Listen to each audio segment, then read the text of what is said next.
Baik, Assalamualaikum warahmatullahi wabarakatuh. Selamat berjumpa kembali di channel Master Dai ya. Untuk kali ini saya akan mencoba memberikan sebuah informasi terkait dengan rencana hasil kerja atau RHK untuk penata layanan operasional atau sering disebut dengan PLO ya. Nah, em, RHK untuk PLO ini tidak terlepas dari peran dan tugas dari PLO itu sendiri gitu ya. Nah, namun untuk lebih jauhnya kita harus lebih tahu dulu apa sih sebetulnya tugas penata layanan operasional itu sendiri gitu ya.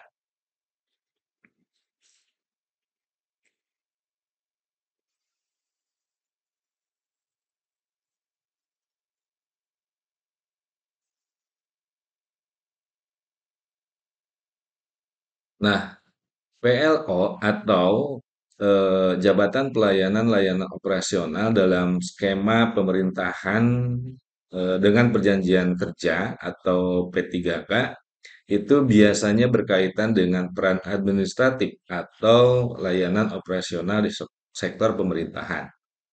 Jadi secara umum ini PLO itu adalah berfokus pada pengelolaan dan penyediaan dukungan operasional di berbagai unit kerja, termasuk pengelolaan fasilitas, layanan kantor, atau layanan penunjang lainnya yang memastikan kelancaran aktivitas administratif gitu ya. Nah, untuk lebih fokusnya,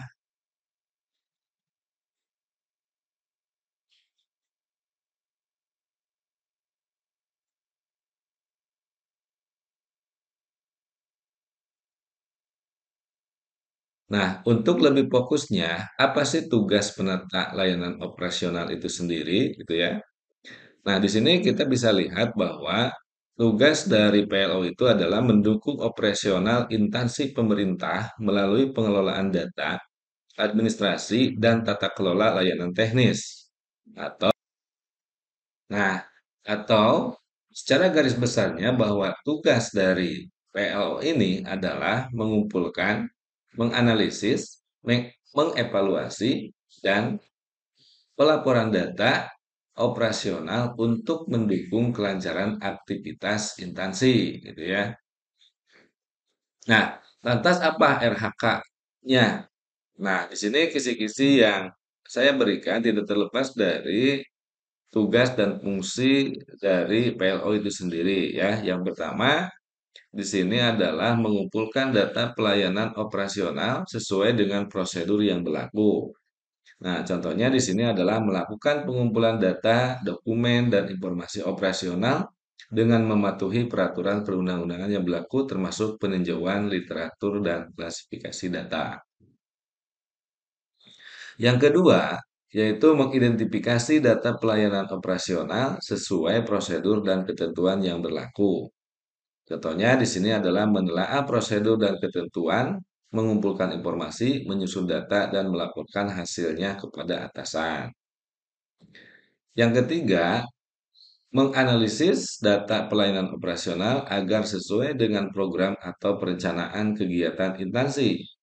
Nah, di sini contohnya adalah menelaah prosedur dan ketentuan, mengumpulkan informasi, menyusun data, dan melaporkan hasilnya kepada atasan.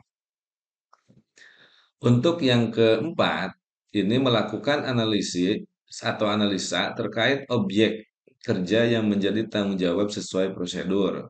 Nah, contoh di sini adalah melakukan analisa layanan operasional, menyusun laporan hasil analisis, dan melaporkannya kepada atasan.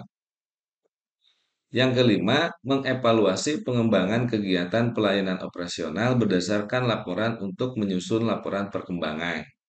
Nah, di sini contohnya adalah mengkaji laporan capaian pelaksanaan kegiatan, menyusun laporan, dan mengkomunikasikan bahan tersebut kepada pimpinan. Yang keenam, membuat laporan hasil pelaksanaan tugas sesuai prosedur sebagai bahan evaluasi dan pertanggungjawaban. Ini contohnya adalah membuat konsep laporan, mengkonsultasikan kepada atasan, dan finalisasi laporan. Dan yang ketujuh, di sini adalah melaksanakan tugas kegiatan lain yang diberikan pimpinan. Contohnya mempelajari tugas tambahan dari pimpinan, mempersiapkan bahan-bahan yang diperlukan, dan melaporkan pelaksanaannya.